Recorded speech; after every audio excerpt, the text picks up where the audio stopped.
Bonjour, bienvenue sur France 3 Côte d'Azur et sur notre plateforme France.tv pour ces entretiens consacrés à l'élection municipale à Menton. Nous recevons les candidats un par un et aujourd'hui nous recevons Laurent Lancard-Castiel. Bonjour. Bonjour. Laurent Lancard-Castiel, vous êtes candidat donc au municipal à Menton. Vous êtes à titre personnel Europe Écologie Les Verts et vous êtes le candidat de la gauche et de l'écologie à la tête d'une liste qui s'appelle le Printemps Mentonnais. Cet entretien a été enregistré dans le cadre d'un TikTok live en français, un direct sur TikTok et je suis avec Julie Rampal. Bonjour Julie. Bonjour Henri. Donc vous allez avoir des questions d'internautes, vous pouvez intervenir à tout moment et vous allez donc relayer ces questions au fil de l'eau pendant l'entretien, c'est ça? Exactement Henri, j'ai sous les yeux toutes vos questions qui commencent déjà à tomber, on en a déjà depuis hier soir, donc je pense que les questions seront nombreuses et puis je vais laisser Henri guider cette interview et j'interviendrai ponctuellement pour relayer toutes les questions des internautes qui nous suivent sur TikTok. Laurent Lancard-Castiel, alors on va, avant de voir un petit peu le contexte politique à Menton, on va faire un petit retour en arrière pour bien contextualiser tout ça. On va revenir 6 ans plus tard, c'était en 2020. Alors vous étiez la surprise en fait de cette élection. On va rappeler, il y avait à Menton, il y avait plusieurs listes de gauche. Oui. Il y en avait deux en gros. Il y avait la vôtre et puis il y avait une autre liste. Vous aviez fait 7% à peu près. L'autre liste avait fait 9, je crois. Vous vous présentiez seul, vous vous êtes présenté un peu à la dernière minute. Racontez-nous ça déjà. Écoutez, le contexte était très différent en 2020 et les écologistes avaient engagé une démarche participative, c'est-à-dire réunir tous les citoyens qui souhaitaient mener une dynamique écologiste. Et puis, donc on a réuni une équipe et effectivement, on s'est présenté un petit peu au dernier moment et on a effectivement créé la surprise. Par rapport à l'époque, le contexte était différent, les socialistes et les communistes n'avaient pas souhaité partir avec nous. Et donc on avait pris nos responsabilités et effectivement on avait créé cette surprise-là parce que c'était une équipe très dynamique qui est d'ailleurs en partie aujourd'hui à rejoindre le Printemps Mentonnais. Alors justement, on va faire un petit peu de mathématiques parce que il y a 6 ans vous faites à peu près 7%, si je me souviens bien. Un peu plus, oui. Un peu plus. L'autre liste donc de gauche fait 9 je crois. Un peu moins. On avait 60 voix d'écart. Ouais, voilà. Donc on additionne ça, 8 plus 7 ça fait 15 en gros, quoi. Je simplifie. Est-ce que ce qui s'est passé il y a 6 ans explique ce qui se passe aujourd'hui, c'est-à-dire que vous êtes candidat, le seul candidat de l'union de la gauche et des écologistes. Effectivement, on a voulu, nous, avec les écologistes, mais avec l'ensemble des partis, mener une logique d'union et de rassemblement. Et ça a commencé en 2020. On a réuni les écologistes et aussi les citoyens qui étaient peut-être parfois un petit peu détachés, démobilisés. C'est pour ça qu'on avait fait cette liste écolo-citoyenne. Et une étape qu'on a oubliée, c'était les élections partielles de 2022. Donc suite au décès de M. Guibal et puis le grand psychodrame qu'il y a eu. L'ancien maire de Menton, décédé en 2021. Et du coup en 2022, il y a des élections partielles en début d'année. Et donc là, il y a une liste d'union de la gauche qui se fait, à laquelle je participe et que je soutiens. Et une liste citoyenne en parallèle. Mais après... et donc, du coup, on s'est dit à un moment donné, donc on avait réuni les écologistes et les citoyens, on a participé à l'union de la gauche, on s'est dit qu'il fallait réunir tout ce monde-là dans une démarche participative. Ça veut dire que pendant 4 ans, de 2022 en gros à 2026, qu'est-ce qui s'est passé? Vous avez discuté, vous vous êtes réunis, vous vous êtes vus régulièrement, qu'est-ce qui s'est passé? Et depuis plus d'un an, on a mis en place des ateliers participatifs où des gens ont participé, ont participé à un programme, pour le présenter aujourd'hui. Donc ces discussions, elles ont eu lieu, elles ont donc abouti. Une précision aussi, pourquoi alors, vous n'êtes pas bien sûr France Insoumise, mais il n'y a pas de France Insoumise à Menton? Il n'y a pas de liste France Insoumise à Menton? Mais il n'y a pas de groupe local France Insoumise à Menton. Il n'y a pas de groupe local France Insoumise à Menton. Donc du coup, la situation à gauche, elle est plus simple. Il y a une liste unie de la gauche et de l'écologie. Est-ce que ces discussions pendant ces années là jusqu'à 2026, avec vos partenaires socialistes, elles ont été faciles? Après, c'est une question d'équilibre. Donc, forcément, chaque parti cherche à exister et à faire ses efforts. Mais par contre, il y a une volonté commune. Et ça, c'est une première, je pense, et qu'on n'avait pas vu depuis 2020, où tout le monde va y partir ensemble. Je vous dis ça parce que vous savez que ce n'est pas partout facile. Ah ben non, c'est pas facile, c'est sûr. Donc il y a des villes où c'est plus compliqué que d'autres. Dans la région Provence-Alpes-Côte d'Azur, d'ailleurs aussi. Donc vous, ça s'est plutôt bien passé? Oui, ça s'est plutôt bien passé. C'était vous le moteur ou c'était les autres partis? Je pense que tout le monde était partant et c'est justement cette dynamique collective qui a été, et puis du coup, qui a débouché au choix de ma candidature. Alors, voilà, c'était pour expliquer un petit peu comment on est arrivé Très bien. en 2026 et pourquoi donc il y a une seule liste de la gauche et de l'écologie à Menton. C'est une particularité quand même dans la région. Laurent Lancard, Castiel, vous êtes, on ne va pas se cacher, hein, vous êtes dans une terre Rassemblement National, la députée de la circonscription qui se présente également, qui est Alexandra Masson, est Rassemblement National. Est-ce que vous n'avez pas essayé, vous essayez pas de faire une mission impossible en fait? Bah, écoutez, moi je ne suis pas sûr que ce soit une mission impossible. Et comme disait Mark Twain, ils l'ont fait parce qu'ils ne savaient pas que c'était impossible. Et je pense qu'il faut y aller, et que c'est une question de... Moi je ne suis pas là pour faire un coup politique, contrairement pour le moment à Madame Masson qui se dit qu'il y a un coup à faire pour récupérer une ville frontière, qui débarque et qui n'a rien fait pour la commune jusqu'à présent. Nous sommes là et nous agissons depuis des années et nous serons toujours là et nous serons là au lendemain de l'élection, quel que soit le résultat. Alors qu'on a vu son mari qui s'est présenté la dernière fois a déserté dès qu'il n'a pas été élu. Donc nous, on n'est pas là pour faire un coup politique, nous on est du côté des habitants, on vit ici et on se dit que c'est nous qui vivons ici, c'est à nous de décider de notre avenir. Julie? Alors justement, pour rebondir là-dessus, il y a de nombreuses questions des personnes qui nous suivent sur TikTok sur ce lendemain du premier tour. On l'a dit, vous êtes le seul candidat de gauche dans une ville où la candidate RN est donnée favorite. Au second tour, si vous n'y êtes pas, pour qui appellerez-vous à voter? Il y a également d'autres personnes qui nous demandent si vous serez du côté de Louis Sarkozy, qui a été investi par LR, Renaissance et Horizon, ou du côté de Sandra Peire, candidate d'hiver droite.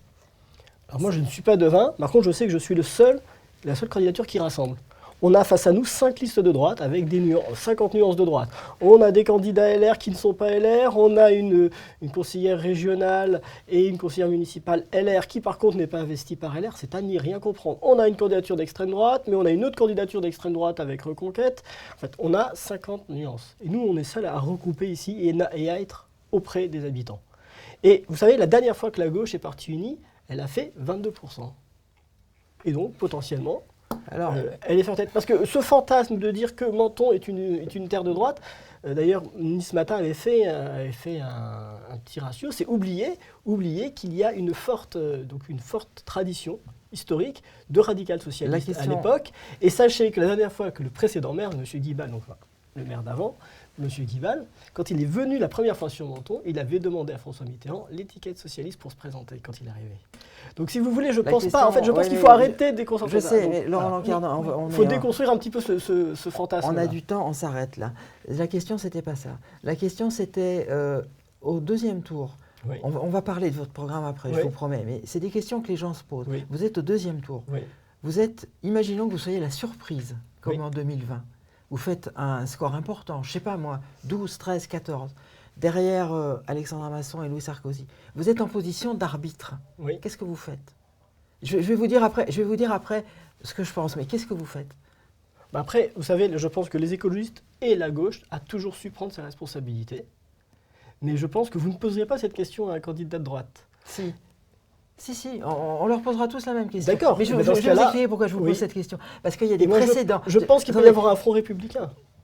Voilà. Qui pourra se mettre peut-être potentiellement derrière la seule candidature qui fait le rassemblement. C'est-à-dire derrière vous. Oui. Je vous pose cette question, pourquoi? Parce que... Non mais ça on leur posera la question d'un front républicain. Oui. Je vous promets qu'on la posera. Oui. En revanche, moi je vous pose cette question parce qu'on est dans une région, Provence-Alpes-Côte d'Azur, où il y a eu des régionales, il y a une histoire. Oui. Il y a eu des régionales en 2015, il y a eu des régionales en 2021. À chaque fois, la gauche s'est retirée parce qu'il y avait un duel entre un candidat de droite et à l'époque le Front National et puis le Rassemblement National, Marion Maréchal Le Pen et Thierry Mariani. La gauche s'est retirée. La gauche, elle en est restée meurtrie.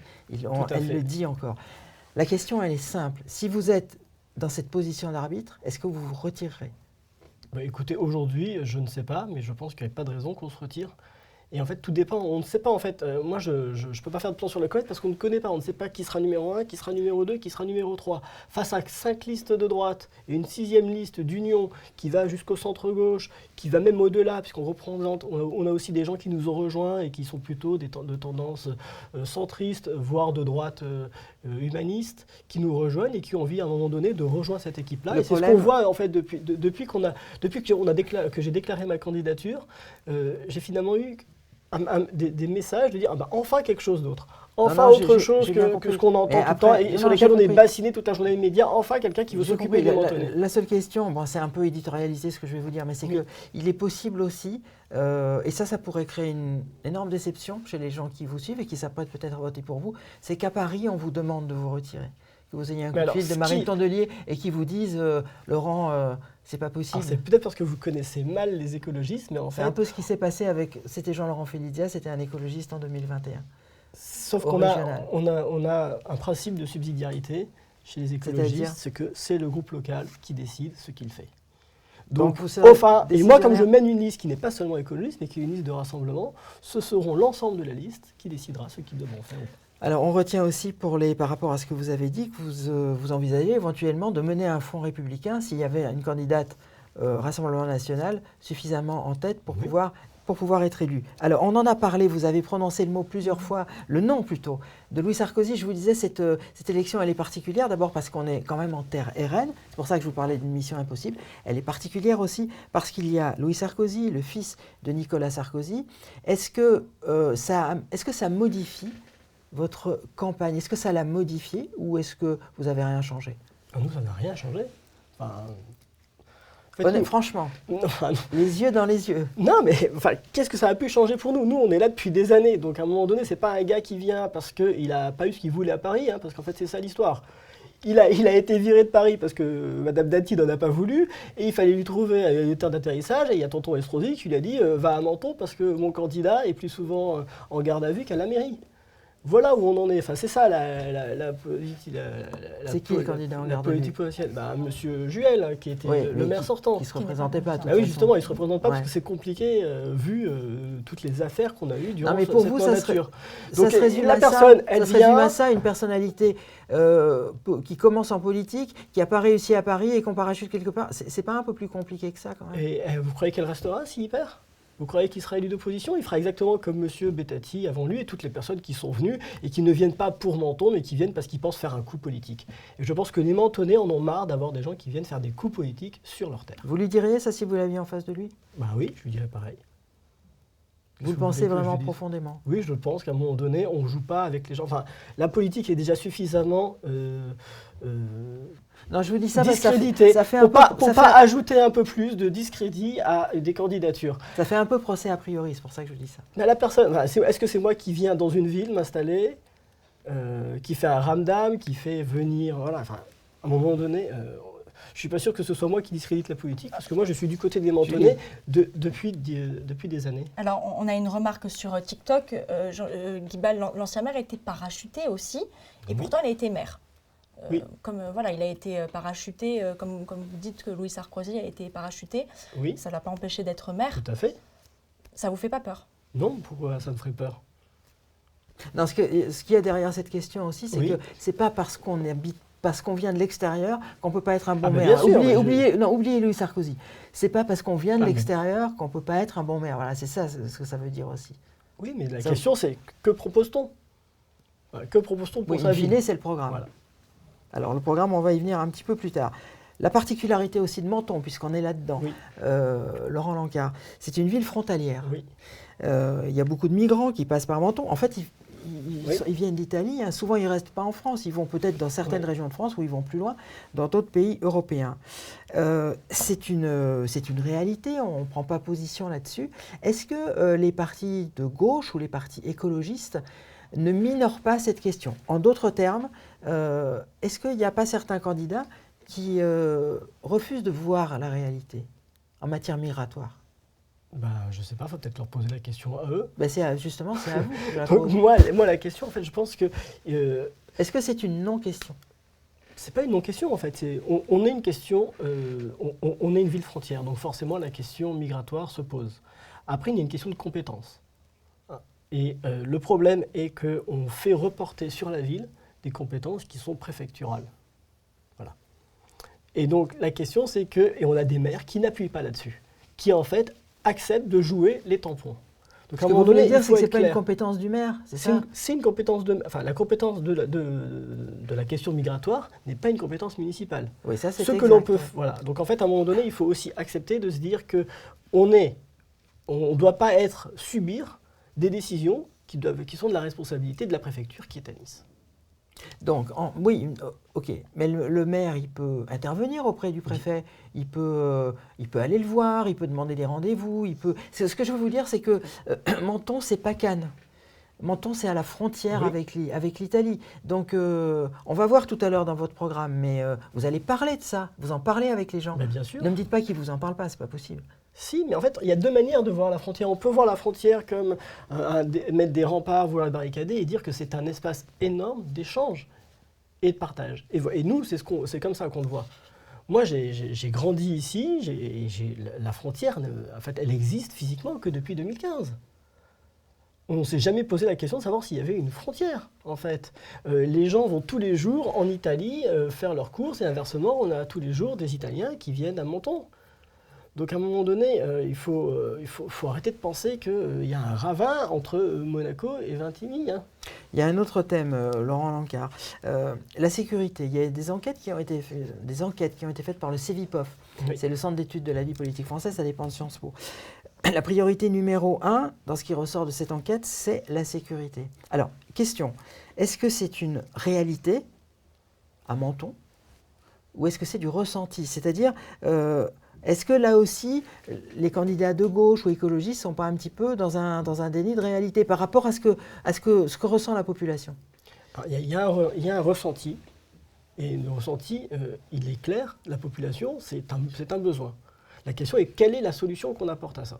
Et nous, on est clair là-dessus, on ne fait pas de déni en disant qu'il n'y a pas de problème de sécurité, on dit qu'il y a effectivement, et que le seul moyen, c'est de mettre en place une politique de proximité et une police de proximité.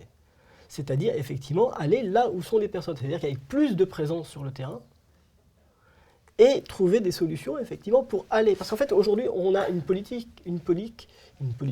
de police qui est uniquement répressive. Attendez, c'est-à-dire aller chercher la personne une fois que le crime est commis, j'ai compris. C'est trop tard. Ce qu'il faut, c'est être sur le terrain pour pouvoir prévenir les choses. Précision importante. Connaître où sont les risques. Et le problème principal, c'est qu'il ne faut pas l'oublier, le problème principal de l'insécurité, parce que c'est à mon nom, c'est la pauvreté.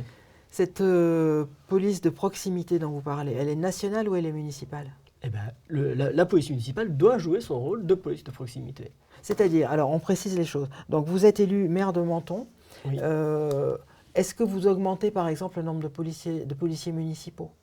Si on peut, oui, dans la mesure du possible. C'est-à-dire si le budget le permet? Oui, parce que c'est une question, à un moment donné, on ne peut pas tout promettre et son contraire. C'est une question d'arbitrage dans le budget. Oui. Si le budget le permet, on augmentera les effectifs de police pour avoir de la police de proximité. Donc ça c'est important, ça veut dire que vous pouvez amener des policiers municipaux en plus. Et qu'est-ce que vous entendez par proximité? C'est de l'îlotage? Qu'est-ce que c'est? Exactement. C'est une des choses qui fonctionne très bien, mais ça a été aussi mis en place à Lille, une police de proximité qui a montré ses effectifs, 12% de baisse de l'insécurité avec la police de proximité, c'est-à-dire aller dans les quartiers et vraiment savoir ce qui s'y passe. Une police avec laquelle on peut avoir confiance, une police qu'on connaît. Une police qui sait ce qui se passe, qui sait que le cousin du voisin du coiffeur du 5e étage file du mauvais coton et effectivement intervenir avant qu'il soit trop tard. Parce que le maire, il est chef de la police municipale. Tout à fait. Donc vous seriez prêt à endosser ce rôle? Ben oui. On a une question, sur le fil TikTok. Est-ce que ce serait une police armée, une police de proximité armée ou avec des... Est-ce que vous comptez aussi accentuer la vidéosurveillance? Alors, aujourd'hui, la police est armée. Donc la question La police municipale. La police municipale est armée. Donc la question ne se pose pas à Menton.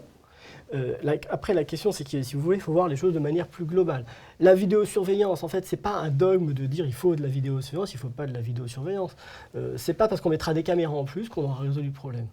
Voilà. Donc en fait, il faut que ce soit fait de manière intelligente. Donc en fait, moi, j'ai pas de vision dogmatique là-dessus. Pas de caméra de vidéosurveillance en plus? En fait, il faut qu'elle soit mise à bon escient. Ça ne sert à rien d'avoir des caméras de vidéosurveillance si on n'a personne pour les vérifier. Ouais. Si on n'a personne, donc en fait, à un moment donné, c'est une question de personnel.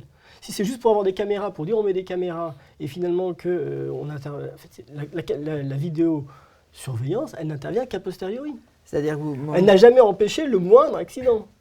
Elle a le moindre incident. Non, elle sert à élucider. Oui, donc c'est a posteriori. Ouais. Donc on voit bien qu'on n'est pas on est dans une logique où on intervient après. Oui. Et intervenir après, c'est toujours intervenir trop tard. Oui, mais élucider. Dès lors qu'il y a eu, non, mais je comprends, qu'il y a eu un acte, élucider. c'est qu'on est arrivé trop tard. Oui. Et c'est une part d'échec. Mais donc la élucider, question, c'est qu'il pas faut- mal aussi. Ah oui, mais ça vient après. Et donc, pour terminer avec ces histoires de caméras de vidéosurveillance, si je comprends bien, vous êtes élu maire de Menton, vous voulez un modèle raisonné, vous ne voulez pas un modèle un peu... Alors, je ne veux pas mettre de jugement de valeur, mais plus excessif, style Nice. En fait, ça sert. On n'a pas non plus le niveau d'insécurité qu'on a à Nice. Hein. Il faut aussi remettre les choses dans leur contexte. Donc il faut assurer la sécurité, et moi je prône vraiment un service public de sécurité. C'est un service public la sécurité, et c'est pour ça que nous le défendons. Alors, Laurent Carle, votre programme, je vous avais dit qu'on y arriverait. On y arrive. Alors, on va d'abord commencer par quelque chose d'important qui est le nom de la liste. Oui. Printemps marseillais, printemps mentonais. Lapsus révélateur, parce que je vais vous poser la question. Est-ce que c'est une référence au printemps marseillais ? Oui et non, en fait, il y a beaucoup de noms. En fait, on a fait un travail collaboratif de connaître le nom pour la liste. Il y a des tas de noms qui sont sortis. Mais le printemps, c'est surtout cette période de renouveau qui revient. Ça sera en mars, donc c'est la bonne période. C'est en référence au printemps, qui sont aussi des volontés des peuples de s'émanciper. C'est une volonté à un moment donné, effectivement, où la nature, on ressort, où le soleil... Donc en fait, il y a tout. Il y a aussi la réussite du printemps marseillais, qui a probablement compté parmi les échanges avec les militants et les militantes. Alors, avant de voir la particularité mentonnaise, qu'est-ce que vous retiendriez du printemps marseillais ? C'est un état d'esprit, c'est une méthode, c'est quoi ? Ouais, je pense que c'est la méthode de Michèle Rubirola qu'elle a fait pendant toute sa campagne, quand elle a été élue maire, c'est-à-dire effectivement une femme qui va au contact et qui va vraiment sur le terrain. Et voilà, et l'hommage qui lui a été rendu par le film de Guédiguian, et c'est à peu près l'esprit de notre campagne. Quand vous avez vous avez envoyé un communiqué pour présenter alors pas la liste, parce que les listes, elles ne sont pas encore déposées, mais en tout cas le projet, printemps marseillais, le nom, pardon. Vous avez dit, alors je voudrais essayer de comprendre, parce que je n'ai pas très bien compris ça, vous dites que Menton a été une terre de pionniers écologistes. Qu'est-ce que vous voulez dire par là ? Oui, parce qu'en fait, on oublie qu'il y a des pionniers écologistes à Menton. On en a cité 3. Le dernier qui nous a quittés cette année, c'est Jean Delerue. Et on voulait leur rendre hommage. Donc Jean Delerue, qui du coup, c'est à l'époque, si vous voulez, on luttait contre on voulait mettre dans le Mercantour une mine pour chercher de l'uranium. Et du coup, on voit bien des solutions aberrantes. Il y avait Alain Hervé, du coup, qui a créé Le Sauvage. Et puis, il y avait Jacques Molinari qui a créé le groupe interdisciplinaire de réflexion Mar-Alpin. Et ce sont des pionniers qui étaient à Menton et dont qui étaient à Menton et dont finalement personne ne les a vraiment honorés. Et nous, on voulait vraiment mettre le point pour dire que ce sont ces personnes-là qui nous inspirent. Ce sont des figures mentonnaises, il y a des figures mentonnaises de qualité. Et c'est pour ça qu'on a voulu parler et rendre hommage à ces 3 personnes. C'est des précurseurs, vous voulez dire, Exactement, en manière d'écologie. des précurseurs. Alors, ce qui est au centre de votre programme, c'est la notion de participation. Alors, je voudrais qu'on essaye de comprendre parce que tous les candidats se baladent dans la rue, font des réunions de comités de quartier dans toutes les villes de France. Qu'est-ce qui vous différencie ? C'est quoi cette notion de participation ? Alors, justement, on fait d'ailleurs un débat demain soir, donc jeudi, avec la projection d'un film sur ce qu'est la démocratie participative. C'est qu'en fait, nous, on n'arrive pas avec des solutions toute prête en disant j'ai la solution et écoutez-moi, et on est avec une politique descendante. On veut que les gens se réapproprient la politique mentonnaise et la politique municipale. Ça veut dire quoi ? Ça veut dire que ce que vous voulez dire, c'est que dans beaucoup de communes, on le voit là en ce moment, parce que la campagne, elle démarre bien, il y a des réunions thématiques avec tel candidat qui propose telle mesure sur le logement, tel candidat qui propose des mesures sur la sécurité, etc. Alors c'est vrai que ça a été discuté, mais ça a été discuté peut-être avant aussi. Tout à fait. Donc vous, c'est la même chose ou c'est différent ? Descendant, ça veut dire quoi ? Ça veut dire qu'en fait, nous, on fait quelque chose qui est ascendant, donc qui vient des demandes et de tout ce que nous ont dit, et ce sont les citoyens eux-mêmes qui élaborent. et qui vont élaborer avec des choses très simples, par exemple un budget participatif qui sera décidé par les citoyens, une part du budget de la mairie qui pourra être décidée par les citoyens pour qu'ils diront, voilà, nous, notre priorité, c'est ça, et ils pourront le gérer librement. Julie. Juste pour revenir sur la question de l'écologie, qui est votre cheval de bataille, Oui. des personnes se demandent sur le live TikTok, concrètement, qu'est-ce que ça veut dire l'écologie à Menton? Est-ce que, alors on a bien compris que pour l'instant, vous vouliez attendre de voir les demandes de la population, mais est-ce que vous avez déjà des propositions concrètes à Oui, il y faire a en déjà termes des d'écologie? propositions qui ont été faites. Vous savez, une des choses qui peut être vue de manière très simple, c'est qu'aujourd'hui, d'un point de vue, il y a des risques écologiques et on a eu des alertes depuis quand même des décennies. La tempête Alex, qui a durement touché toute notre communauté d'agglomération, Il y a la Royale. elle a qui est pas été loin. suivie. Surtout que la Roya appartient à l'agglomération. Et Ouais. quand on dit qu'on est maire et que vous avez peut-être dû le voir dans notre déclaration, moi je suis candidat à la mairie, mais également à l'agglomération de la Riviera française. Oui, ça veut dire que si vous êtes maire, c'est ce qu'on disait d'ailleurs tout à l'heure avec Julie en préparant un peu l'émission, si vous êtes maire, vous serez sûrement président de la... Alors ça s'appelle la CARF, Oui. c'est la communauté d'agglomération de la Riviera française. Tout Il y a à pas fait. que Menton, Et c'est très ça va important jusqu'à parce qu'il y a la Roya. Roya et la Roya, du coup, et la Bévéra. Et donc ce sont ces deux vallées-là qui rejoignent du coup la communauté d'agglomération. Et on s'aperçoit que rien n'a changé depuis. On a ces alertes. On pensait que c'était exceptionnel, Alex. 2 ans après Alex, il y a eu Aline. On a, depuis qu'on s'est présenté, vous parlez de 2020, en 2020, il y a eu un coup de mer qui est arrivé le jour où on déclarait notre candidature à Menton et qui avait emporté une partie des promenades de la mer. 3 ans après, il y en avait une autre, et quand on a inauguré récemment la piste cyclable au bord de mer, 1 an après, ou même pas quelques mois après, il y a eu une partie qui a été emportée. Donc en fait, on a tous ces signaux-là. On a eu une sécheresse comme on n'a jamais eu, alors qu'on est quand même près des Alpes, où on a des sources qui nous irriguent, et on a quand même eu des problèmes de sécheresse et de restriction d'eau. Et donc tout ça, effectivement, ce sont des risques, et aujourd'hui, on continue comme avant. On a fait après Alex exactement comme avant. Et donc à un moment donné, c'est dire à un moment donné, il faut peut-être entendre les signaux. Parce que ces canicules, ça touche notre population et il y a une surmortalité. Et par rapport à ce que c'est qu'une écologie du quotidien, il y a des choses très simples. Les premiers mètres cubes d'eau gratuits. Parce que ce n'est pas normal de payer le même prix que l'eau que vous utilisez pour faire cuire vos pâtes ou l'eau pour remplir sa piscine. Et donc, en fonction de l'usage, le prix sera différent pour qu'effectivement on puisse faire baisser la facture d'eau des ménages. Donc ça va être dans votre programme. Oui. Donc les premiers mètres cubes d'eau, est-ce que vous chiffrez le coût pour la commune? Alors il est nul. Parce qu'en fait, c'est un rééquilibrage. Puisque quand vous allez devoir dépenser, en fait, le prix même d'eau, en fait, comme il sera différencié selon l'usage, vous coûterez plus cher quand vous consommerez de l'eau pour remplir votre piscine, et donc ça compensera ce que vous allez, le fait de baisser pour les ménages, et c'est ce qui a été déjà mis en place, par exemple, à Montsartou. Alors, par rapport à la question que vient de relayer Julie sur l'écologie à Menton, est-ce que certains ne peuvent pas vous dire que Menton, du coup, on va avoir une écologie punitive? C'est souvent interprété comme ça, l'écologie. C'est-à-dire, vous pensez que puni si faire baisser la facture des ménages sur la question de l'eau, c'est punitif?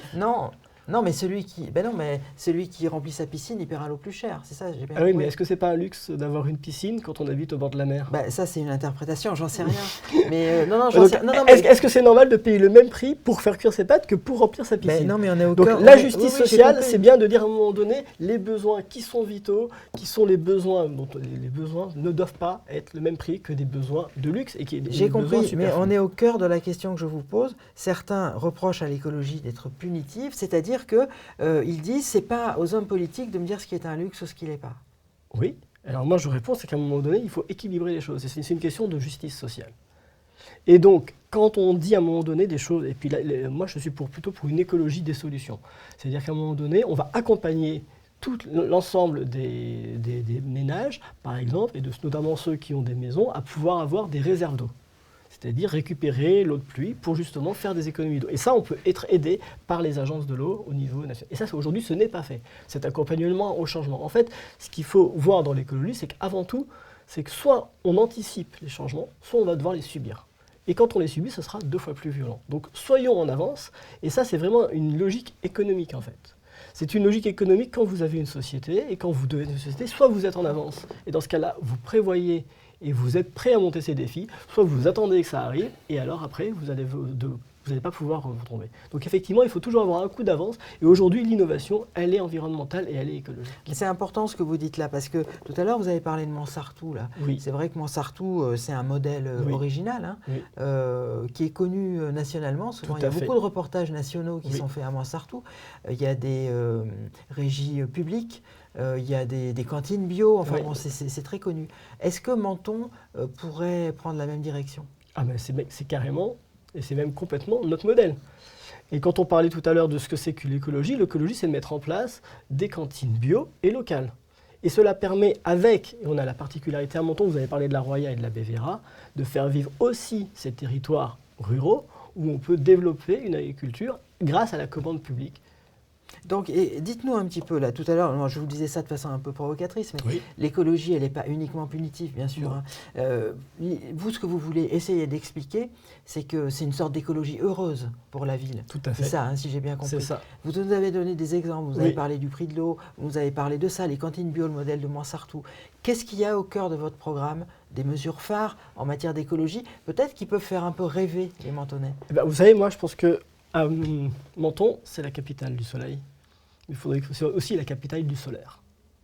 Et aujourd'hui, on a une ressource qui est formidable et quasiment sur toute la ville, on a une interdiction de panneaux solaires. Et peut-être que c'est ça où déjà il faudrait faire. C'est-à-dire que on aura une régie énergétique qui permettra aussi d'avoir une justice sociale sur le coût de l'énergie et sur la revente de l'énergie et accompagner la construction de panneaux solaires, par exemple. Est-ce que vous, ce mode, imaginons que vous soyez maire, vous Oui. serez maire de Menton, président de Oui. la CARF, donc j'ai dit, Oui. il y a d'autres communes dans la à communauté fait. d'agglomération de la Riviera française.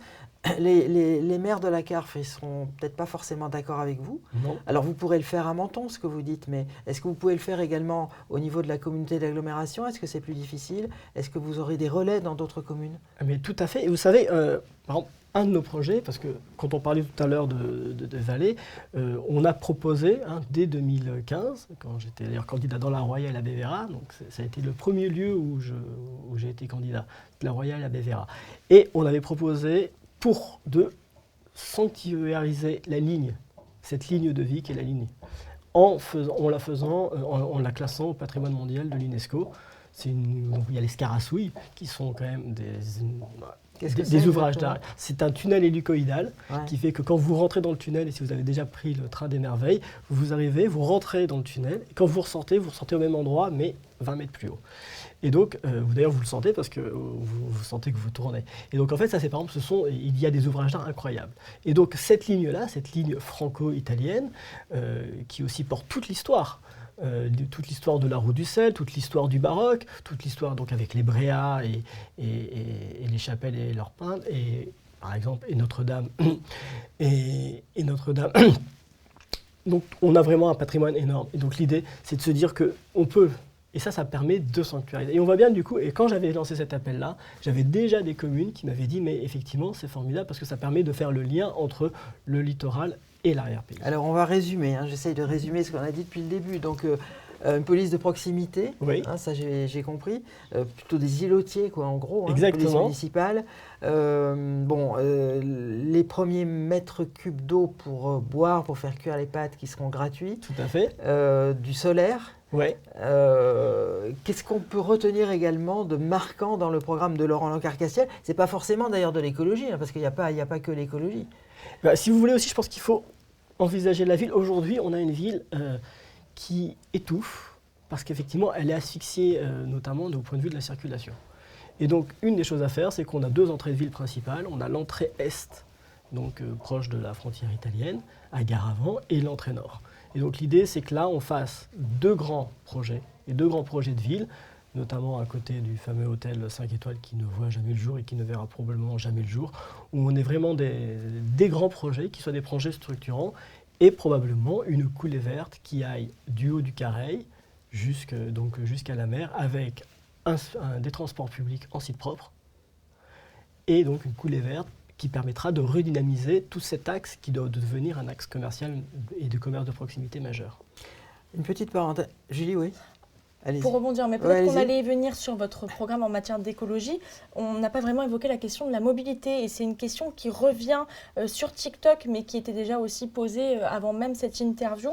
D'un côté, des personnes qui disent « et pour les vélos, qu'est-ce que vous prévoyez ?» D'autres qui disent « mais justement, est-ce qu'on pourra encore circuler en voiture dans Menton ?» Qu'est-ce que vous leur dites à ces gens-là ? Alors je leur dis, c'est très juste. Nous, on a déjà proposé un plan vélo qui a été présenté en septembre dernier et qui effectivement, on ne peut pas dire qu'on n'a pas d'idée là-dessus. Donc effectivement, il va falloir développer la mobilité. Et quand on parle de faire du coup des entrées de ville, c'est-à-dire qu'on fait aussi des parcs relais. Parce qu'aujourd'hui, vous savez, il ne faut pas grand-chose. Hein. La congestion, donc les bouchons, c'est parce ça se joue à 2%. 2%. C'est-à-dire que si on a 2% de voitures en plus ou 2% en moins, c'est ce qui crée la congestion dans une ville.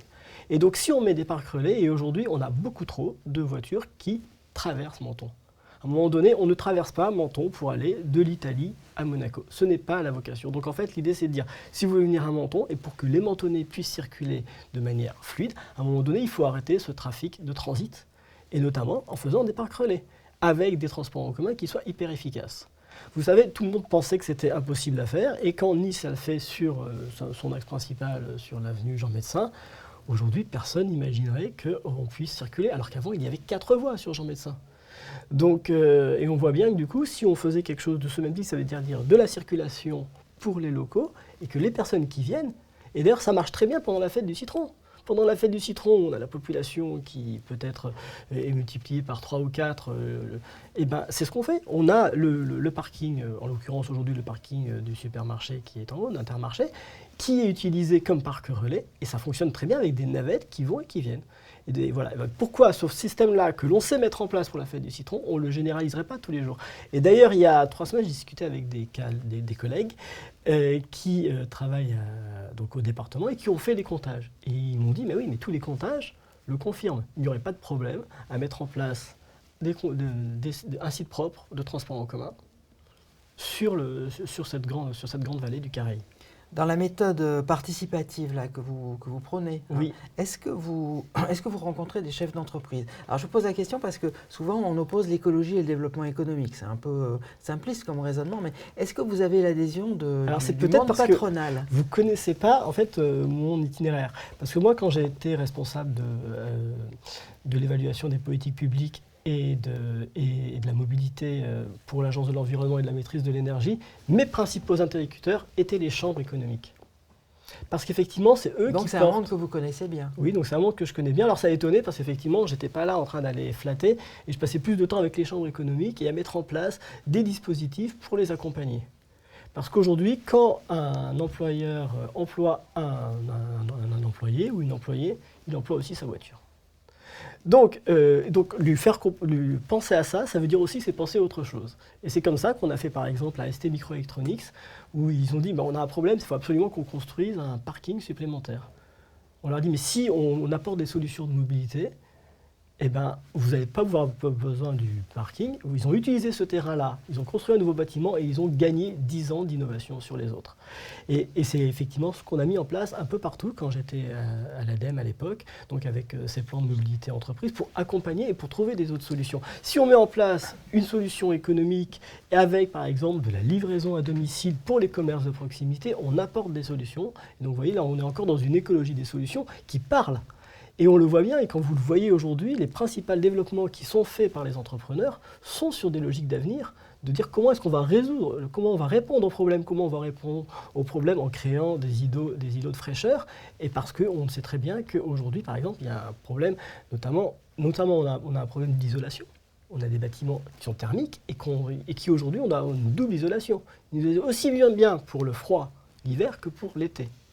Et donc ça veut dire que ça c'est de l'entrepreneuriat local, parce que quand on fait de l'isolation, on fait appel à de la main-d'œuvre locale, on ne va pas faire appel à de la main-d'œuvre externalisée. Ça veut dire qu'aujourd'hui vous arrivez à convaincre le monde économique que l'écologie n'est pas un frein pour leur développement? Ah non, c'est même un avenir, un investissement. Mais ils vous croient les patrons?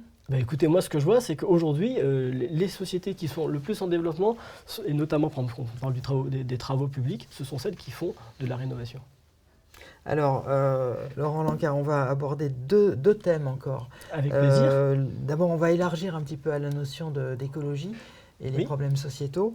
Et puis on va parler de vous à la fin. Vous avez commencé Ah bon à en parler, mais on va quand même essayer de vous découvrir un peu mieux. Il y a un des reproches qui est fait à l'écologie, c'est de s'occuper finalement de problèmes qui n'ont rien à voir avec la nature.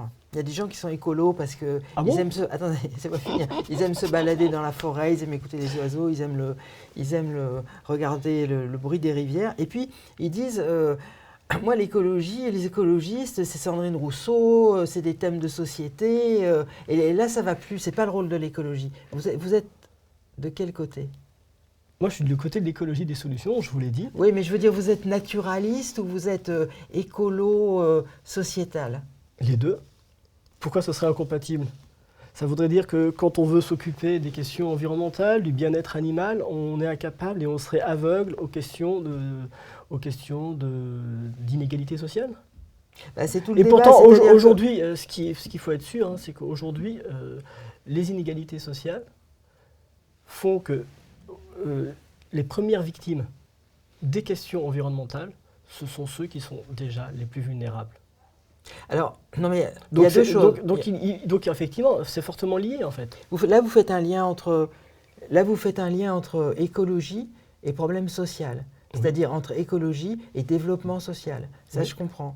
Mais le reproche qui est fait souvent aux écologistes, c'est de partir dans des dérives wokistes, par exemple.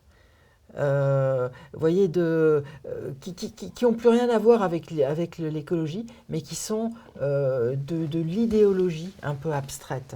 Alors moi, je ne vois pas en quoi il y a d'idéologie abstraite quand, en fait, les écologistes vivent avec leur temps aussi. Vous savez, l'écologie est née il y a 50 ans, en même temps que les droits des femmes ont été appliqués, en même temps que les droits des homosexuels, des revendications pour les personnes homosexuelles.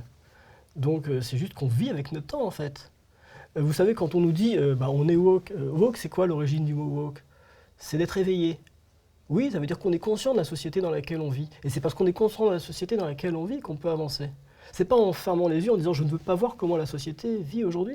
Donc il faut être conscient de notre société. Et c'est parce qu'on est conscientisé qu'on peut proposer des solutions.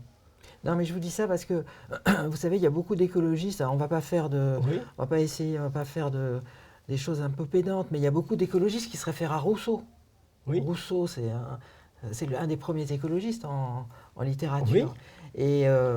Mais ce n'était pas forcément aussi engagé socialement que ce que vous dites là maintenant. Ah bon, vous ne trouvez pas qu'au siècle des Lumières, on n'avait pas ce même engagement social? Si, social, oui, mais Et peut-être donc, moins du coup- sociétal, c'est ça que je veux dire. Social pour les inégalités. Rousseau, c'est le discours sur l'origine de l'inégalité. Oui. C'est social. Tout Ce à que je veux fait. vous dire, c'est un engagement Et qui a sociétal. changé la société de manière fondamentale. Bien sûr, mais aujourd'hui, Sandrine Rousseau, par exemple, il y a beaucoup de gens qui la Une autre critiquent. Rousseau. Oui. Notre Rousseau, oui. Parce qu'elle est trop engagée sociétalement. Vous comprenez ce que je veux dire? C'est pas simplement le social, égalité, inégalité. C'est un domaine dans lequel l'écologie n'a peut-être pas sa place. Voilà, en gros. Mais ça se discute. Hein. En fait, l'écologie, c'est un paradigme. C'est un paradigme global. De se dire qu'à un moment donné, on ne peut pas vivre ensemble, ni ensemble, ni avec le monde. Donc l'écologie, c'est l'étude de la maison, c'est-à-dire de la terre, et de l'écologie, donc c'est-à-dire de notre environnement. Mais l'environnement, c'est également les gens qui vivent autour de nous. Donc on ne peut pas dissocier l'un et l'autre, en fait. Enfin, moi, je ne comprends pas comment Non, on mais puisse c'est dissocier l'un et important. l'autre. Je vous dis ça parce que ça veut dire que l'écologie, du coup, en tout cas pour vous, elle est forcément politique. Bah forcément, Politique, elle est c'est la vie de la politique. cité, Mais hein, oui. c'est la vie de la ville. Mais tout est politique. Quand vous allez acheter votre baguette, c'est politique. Selon que vous allez acheter chez le boulanger qui est en bas de chez vous ou que vous la preniez dans un supermarché. Si vous allez la prendre bio ou si vous la prendre pas bio, c'est politique. Effectivement, mais le moindre de nos actes est politique. Alors, et moi, je rejoins tout à fait. Voilà. On va terminer. Et comme le disaient les féministes, voilà, la sexualité est également politique. donc vous êtes écologiste, vous êtes Europe Écologie Les Verts. Oui, les Non. écologistes aujourd'hui. C'est ça, oui. Non, mais je vous dis ça parce qu'il y a d'autres mouvements écologistes Oui. politiques. Tout à fait. Centre droit, Oui. ça vous va pas, ça? La plupart d'ailleurs soutiennent notre démarche. À On Menton? parle avec eux. À Menton? Oui, ou- à Menton. À Menton, Bah oui, à ou au Menton. niveau- à Menton. Après, je ne suis pas Ah, partout, mais mais justement, je parle non, mais avec eux. c'est important ça. À Oui. Menton, il n'y a pas que des écologistes du parti, les Non, écologistes, pas du avec tout. vous? Non, non, il y a des écologistes dits de droite qui nous Ouais. ont rejoints. Ou de centre droit? Oui. Et ça vous va? Bah, écoutez, moi, tous ceux qui veulent... Nous, on a donné un cap, on a donné une devise qui est de dire qu'on veut une commune plus solidaire, plus vivante et plus juste. Bah Et justement, tous ceux qui ouais. veulent y participer sont les bienvenus. Non, mais j'ai compris. Donc ça veut dire que on a compris que vous faites un lien entre l'écologie et le social, hein, Oui, égalité, et la société. inégalité. Donc du coup, ce serait quoi la version de votre, la partie de votre programme social à Menton? C'est-à-dire, Qu'est-ce qu'il y a comme mesure sociale comme dans mesure votre sociale, on programme? a parlé tout à l'heure des mètres cubes, et on va mener aussi une vraie politique, parce qu'on a vraiment cette question-là, la question d'une économie locale, et notamment, par exemple, du pouvoir d'achat. Ça veut dire que, et là, on a des choses à faire. Si vous voulez, par exemple, mettre en place une carte qui permette d'avoir des tarifs, parce que des tarifs particuliers, des tarifs avantageux pour les locaux. Parce qu'aujourd'hui, on vit une injustice totale, c'est que quand quelqu'un vient ici et que vous êtes en vacances, vous ne regardez pas le prix du café. Si le café est à 2,50 € ou 3 €, vous le prenez parce que vous êtes là. Et donc, mais par contre, tous les jours, vous ne pouvez pas prendre votre café à 3 €. Donc en fait, à un moment donné, aujourd'hui, c'est ça aujourd'hui la principale difficulté. Vous voulez c'est dire la que certains cohabitation. se servent du Et fait c'est la- qu'on est et c'est dans la une région question- touristique? Oui, et c'est la question du logement. Et donc il y a toute cette spéculation qui fait qu'à un moment donné, il faut s'occuper des habitants. Et malheureusement, depuis quelque temps, on n'a pas de maire. Et aujourd'hui, d'ailleurs, les candidats qu'on voit, ils ne sont pas là pour s'occuper des habitants, ils sont là pour faire un coup de politique. Ils sont pas là. Et donc la question, pour avoir une politique de logement, ça veut dire qu'il faut prioriser le logement principal. Julie? Alors justement, le logement, c'est une question que nous pose Cécilia dans le live TikTok. C'est quoi concrètement vos mesures? Qu'est-ce que vous, maire de Menton, vous feriez pour le logement démentonné? Alors déjà, en fait, ce qu'il faut, c'est on va lancer un plan d'urgence. Parce qu'aujourd'hui, il y a trop de logements vacants. Et trop de logements vacants ou des logements qui sont partiellement vacants, Vous pensez au Airbnb? par exemple, à un moment donné. Et nous, ce qu'on veut, c'est favoriser l'économie locale. Et moi, je préfère encourager l'hôtellerie qu'encourager le Airbnb, qui fragilise et qui fait de la spéculation immobilière. Ça veut dire des mesures comme certaines villes le font, Oui, d'ailleurs. tout à fait.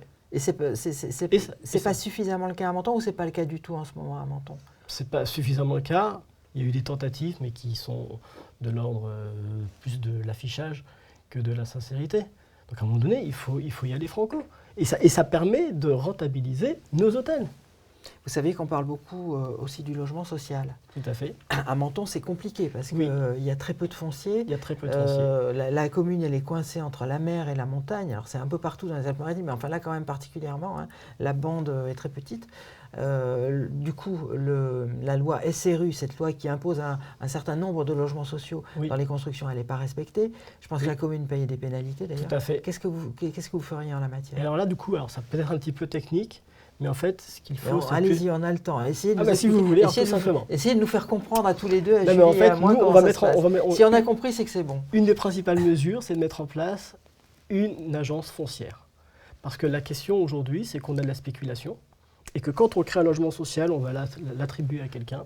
Mais le logement qu'il utilisait auparavant à Menton, mais du coup, il est dans le domaine libre. Et du coup, quand il est dans le domaine libre, il a de fortes chances d'arriver dans la résidence secondaire. C'est pour ça que malgré les logements sociaux qu'on a créés, on a une augmentation du nombre de logements secondaires à Menton.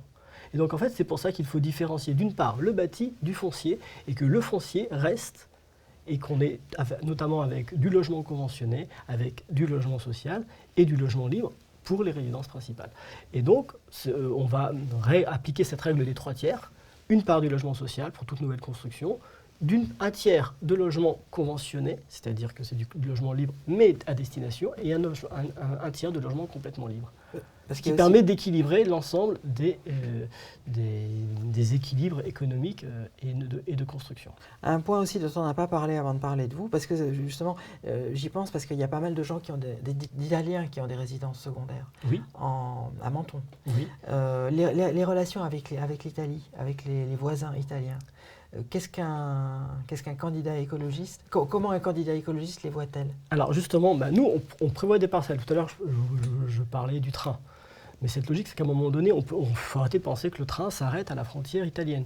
Aujourd'hui, nous, on avait demandé, et ça fait depuis 2015, on l'avait demandé, on avait travaillé avec Jean-Yves Petit, qui était responsable des transports, un groupement européen de coopération territoriale. Et ce groupement européen de coopération territoriale, cette coopération territoriale, il faut la faire également sur la question du logement, sur la question de l'agriculture, sur la question des transports. Et c'est vrai parce qu'en fait, on est triplement frontalier et on l'oublie trop souvent. On est frontalier avec la Ligurie, mais on est aussi frontalier avec le Piémont et on est frontalier avec Monaco sur notre territoire en particulier. On a une triple frontière, mais par contre, c'est autant d'opportunités économiques, de financement européen, de financements internationaux que l'on peut avoir. La proximité avec Monaco, c'est une richesse selon vous? Bien sûr. Il y a une communauté de destin, vous savez, c'est ce qu'on appelle la communauté de destin. Aujourd'hui, une grande partie des Mentonnais travaillent à Monaco. Donc à un moment donné, on ne peut pas tourner le dos en se disant, ni penser que Monaco est une espèce de tiroir-caisse. À un moment donné, c'est une coopération, c'est-à-dire que Monaco ne serait rien sans la Côte d'Azur et la Côte d'Azur ne serait rien sans Monaco. Ça veut dire que vous souhaitez développer les relations entre Menton et Monaco? Oui, la coopération. La coopération, mais ça veut dire quoi? Ça veut dire rencontrer le prince Albert? Ça veut dire signer des accords? Ça veut dire qu'on met en place des structures où tout le monde participe. Nous, on avait même un projet, on verra s'il sera retenu par les militants, c'est de faire une communauté d'agglomération de la Riviera européenne. C'est-à-dire qu'on a, au même titre qu'on dépasse les frontières, et on va travailler avec les personnes qui travaillent à Vintimille, avec les personnes qui sont à Cuneo, pour travailler tous ensemble sur ces frontières-là. On voit qu'on a notamment par exemple sur les questions des appellations. Aujourd'hui, l'appellation notamment du citron de Menton, elle veut s'étendre plutôt vers l'ouest, vers Nice, alors qu'on a tout à gagner à l'étendre de l'autre côté de la frontière. Avec toutes ces exploitations qui ferment aujourd'hui de l'autre côté, du côté italien. On va passer à votre parcours personnel, oui. Laurent Lancard-Castiel. Alors c'est l'intérêt de ces entretiens, c'est de mieux connaître les candidats. Comment vous êtes arrivé à l'écologie? Alors moi je pense que c'est aussi générationnel. Moi je suis né quelques années après le premier choc pétrolier, après la première conférence de Stockholm sur l'environnement. Et je suis arrivé par l'écologie, en fait, c'est ce que je dis aujourd'hui à mes étudiants, c'est qu'il y a deux moyens d'arriver à l'écologie. On peut arriver à l'écologie d'une part par rapport à la question de la préservation de la biodiversité, et d'autre part sur le point de vue énergétique. Donc moi j'ai fait une école d'ingénieur, une école d'architecture, une école d'urbanisme, et c'est la question de l'énergie, de savoir comment est-ce qu'on fait demain pour pouvoir répondre aux problèmes d'autonomie énergétique. Et la seule solution que l'on a aujourd'hui, c'est d'arriver à réduire sa consommation de pétrole. On voit bien qu'aujourd'hui c'est quand même très problématique, et réduire sa consommation d'énergie. Et c'est comme ça en fait qu'on arrive de se dire à un moment donné comment est-ce qu'on fait pour que ce soit vivable. Comment demain notre avenir est vivable. Donc c'est presque plutôt une entrée économique, qu'une entrée idéologique. Non, parce qu'en fait, oui voilà, l'idée aussi, je vais vous poser une question qui va paraître un peu simpliste, mais est-ce que l'écologie elle est innée ou elle est acquise? Vous parlez de votre travail, de vos études. C'est-à-dire le petit Laurent Lancard-Castiel, est-ce qu'il avait déjà une conscience écologique? Pas du tout en fait. Avant d'apprendre ce que c'était. Je pense qu'on a tous une conscience écologique. Donc la question c'est est-ce que moi mon parcours personnel, il est inverse. C'est-à-dire que quand j'ai évalué les politiques publiques, et je me suis aperçu quelles étaient les plus efficaces pour l'environnement. Et je ne me suis pas dit qu'est-ce que je vais faire pour faire une politique efficace pour l'environnement. Donc c'est une vision très pragmatique qui est personnelle, et du coup qui est de se dire à un moment donné c'est l'avenir. Et la question c'est la question de l'investissement en fait. On n'investit pas pareil demain pour un avenir avec une température à plus 2 degrés, ou à plus 4 degrés, ou à plus 1 degré. Mais si vous avez évolué des politiques publiques en matière d'environnement, ça peut vous aider dans votre programme. Tout à fait. Vous avez comparé des modèles, si j'ai bien compris. Tout à fait. Et donc, du coup, ça peut c'était mon vous métier. montrer le... Ça l'est toujours. Ça l'est toujours? Oui, aujourd'hui je travaille à Monaco, effectivement, mais j'ai été recruté parce que j'étais responsable des politiques d'évaluation des politiques publiques. Mais ça veut en dire France. que l'écologie, vous y êtes venu parce que vous avez appris. Mais est-ce que, je ne sais pas, quand vous étiez petit, vous aimez marcher dans la nature, vous aimez... Aussi, mais je pense qu'en fait c'est un tout. Moi je suis né à Nice, donc effectivement, les montagnes ne sont jamais très loin, et ce qu'on dit de tous les gens qui sont nés ici, c'est qu'ils ont un cœur sur un village perché. Donc voilà, c'est pour ça que j'ai probablement fait mes premières armes dans la Roya et la Bévéra, parce qu'il y a ce rapport-là, et ce rapport qu'à un moment donné, on fait partie de ce monde-là. Et voilà, vous l'aurez compris, moi je suis dans une logique assez pragmatique. Est-ce que dans votre vie de tous les jours aujourd'hui, vous êtes écologiques, vous mettez en pratique ce que vous dites? Ben oui, j'ai pas de voiture par exemple. C'est une des manières, parce qu'en fait, quand on habite, et comme moi j'habite à Menton, on n'en a pas besoin forcément tous les jours. Donc se dire comment est-ce qu'on peut faire tous les jours pour y arriver, c'est déjà une solution à mettre en place. Julie, une question? Oui, Allez-y. une petite question. Il y a quelqu'un sur le live qui nous demande si vous êtes du côté du nucléaire, si vous êtes pour le nucléaire ou pas, en tant qu'écologiste. Alors, moi je pense que c'est juste une question pragmatique. Si on vous donne un produit, quel qu'il soit, et on vous dit vous avez un produit qui est plus cher, qui n'est pas disponible tout de suite, qui est dangereux et qui est peu efficace. Est-ce que vous le prenez? Non. Et ben c'est aujourd'hui le problème du nucléaire. C'est que le problème du nucléaire, c'est qu'aujourd'hui, on compare le nucléaire des centrales qu'on avait fait il y a 40 ans, sur lesquelles l'État a beaucoup investi, mais à l'époque, on ne comptait pas quand l'État investissait, c'était perte, alors qu'aujourd'hui, quand on investit, puisqu'on a tout privatisé, c'est pas pareil. Donc aujourd'hui, quand on construit une centrale nucléaire, le prix du kilowattheure coûte plus cher que quand on fait des énergies renouvelables. Donc vous êtes contre, plutôt contre? Oui, je suis plutôt con. En plus, la question ne se pose pas localement. La question ne se pose pas localement parce qu'on ne va pas mettre de centrale nucléaire à Menton. A priori, c'est pas d'actualité. Mais par contre, ce qui est sûr, c'est que quand on produit de l'énergie de manière massive dans la vallée du Rhône, puisque c'est là que vient notre électricité nucléaire, eh ben, il y a la question de l'acheminement, la question de l'autonomie locale. Oui, et ça veut dire que si demain j'ai une coupure de ligne, eh ben, Menton est complètement dépendante. Et donc, du coup, on voit bien, c'est pour ça qu'il faut de l'énergie de proximité avec une économie de l'énergie locale. Et l'économie d'énergie locale, elle passe par les énergies renouvelables. Oui, bien sûr, ce n'est pas une question qui touche directement à Menton, même si elle peut être concernée, mais c'était plus voilà, pour que les personnes qui vous découvrent... Moi, je pense que le choix, il doit être rationnel. Aujourd'hui, il n'y a aucun élément rationnel. L'uranium, il n'est pas produit en France. La France produit 1% des ressources d'uranium. Ça veut dire qu'aujourd'hui, on est dépendant du pétrole et qui a enrichi les pétromonarchies, dont on voit le résultat aujourd'hui. C'est pas pour aujourd'hui être dépendant, notamment de la Russie qui produit beaucoup d'uranium, ou de l'Australie, ou du Nigeria, ou d'autres pays. Donc à un moment donné, l'autonomie, elle se fait avec quels sont les besoins. Donc les besoins que l'on a, et à Menton, on a l'avantage d'être la capitale du soleil. Pour la dernière minute de l'entretien, déjà, Laurent Lancard, c'est passé vite. Hein. Je vais vous poser une question un peu générale. On va revenir donc sur Menton et l'élection municipale. On va conclure avec ça. Il y a des Mentonnais, des électeurs mentonnais qui nous écoutent et qui vont vous écouter, qui n'ont sûrement aucun intérêt pour l'écologie. Oui.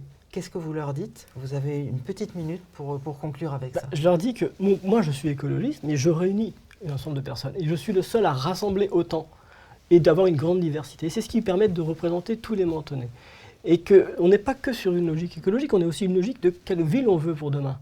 Est-ce qu'on est une ville de proximité, une ville qui se soucie de ses habitants, une ville qui se soucie de son cadre de vie, ou est-ce qu'on est juste là pour faire un coup politique? Et donc moi je dis, si vous voulez vraiment avoir une ville plus vivante, une ville plus juste, eh bien effectivement, venez vous engager avec nous. Parce que la diversité de notre rassemblement représente la diversité des Mentonnais. Merci beaucoup, Laurent Lancard. Merci à vous. Merci à vous. Je rappelle que vous êtes la tête de liste qui s'appelle non pas Printemps Marseillais, mais Printemps Mentonnais. Merci beaucoup.